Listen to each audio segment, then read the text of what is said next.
Dear son, I am truly sorry that you feel the way you do, and I can guarantee that you're not alone in it. Unfortunately, society has placed an enormous burden on the boy child without putting in place systems to genuinely guide them through their fragile early stages of physiological and psychological development, what we call adolescence, or the age from boys to men. The only attempt has remained the tribal and customary demands created to oversee that transition that society would recognize, an exercise that often endangers their lives and in some cases leads to death, particularly in Africa. This is a traditional practice that is overtaken by the advent of time and development, even though the practitioners have continued to be adamant. Those practices have no genuine value whatsoever to the overall development of the boy child, particularly when it comes to the mental, psychological, and educational development.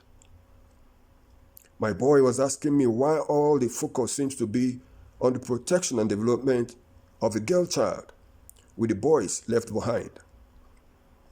Apart from that, they are still saddled, the boys are still saddled with the responsibilities of cleaning up the mess of grown-up men, particularly our leaders, because society expects them to grow up to become tomorrow's leaders when the leaders of today are not doing enough to put a viable platform for them to grow from, while they have not received any form of moral or psychological support from any circle either. He further stressed that many of his peers and friends have fathers who are never there. The rich ones have all the money, but not a dad to wake up to in the mornings or go to when the chips are down. They are always out of town or business. They are always busy with politics and other things. While the poor dads may be there physically, they do not have enough muscle to lend the required support to help the children to take the next step amid their challenges, including peer pressure. In other cases, some fathers are never there at all, have never been there, do not know what and how it feels to be called dad in the mornings, and have no inclination to what fatherhood looks like or feels like.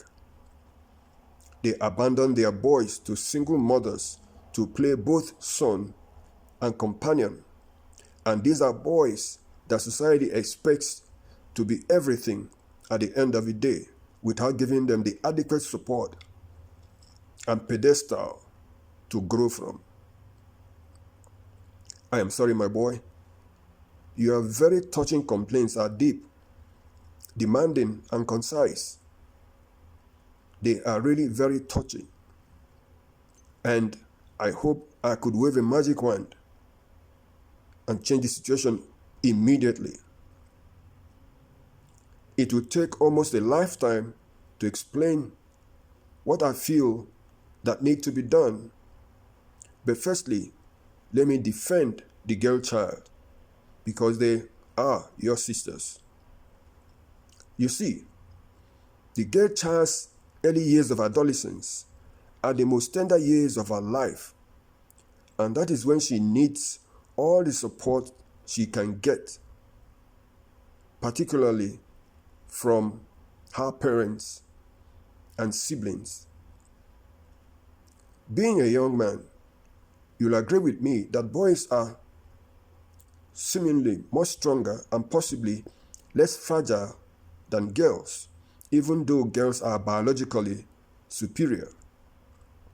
Apart from that, men created societies that cater for their interests and well-being, relegating the affairs and well-being of a woman to the second grade, thereby leaving women behind in the scheme of things and development.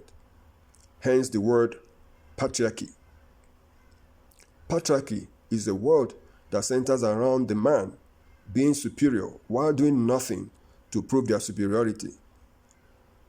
The subjugation of women to seemingly inferior roles in our societies has seen the incidences of gender-based violence and other crimes against women, the aged, and girl child, hence the need to protect and preserve the girl child at all cost. Talk of correcting the mistakes of our patriarchal past. And in doing so, in the quest to achieve that, we are overlooking the affairs of a born child. Hence, your complaint makes a lot of sense. And for that, I am deeply sorry.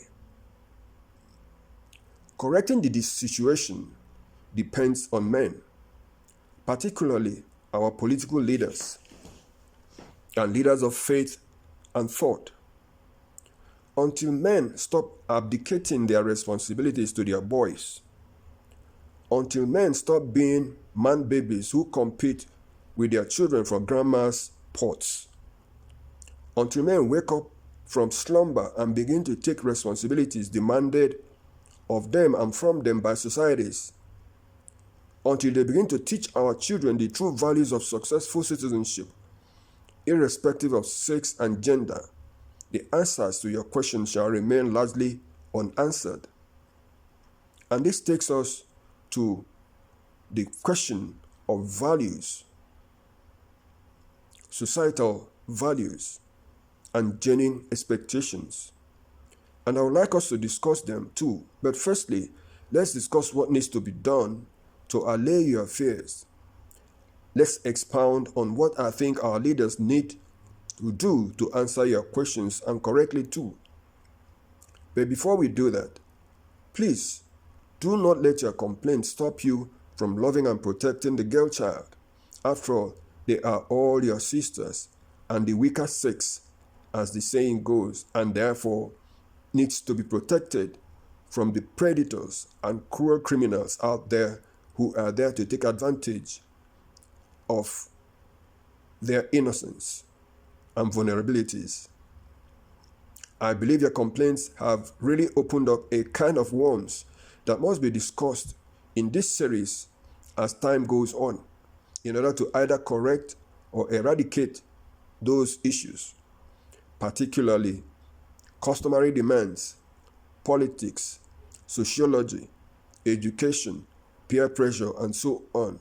We shall have a look at all of them and see how they will contribute to building a well-rounded society's leader of tomorrow, and not one that feels neglected and torn apart. Let us talk more whenever you feel like it. Never forget that I'm always here for you. Please, before we go, don't forget to subscribe to this new channel. Turn on the notification button so you will know when the next discussion comes. Share the content with your friends and siblings as well. We promise you that all the issues that are raised here shall be discussed very, very well and effectively. Therefore, please do not forget to leave your comments in the comment sections, and we will surely get in touch with you and discuss all the issues you have going forward. And until then, keep praying, keep your fingers crossed, keep being strong. Do not let society destroy who you are. Keep being who you are. It is very, very important that you become one that the society will reckon with. You become an asset to society and not a liability. God bless you.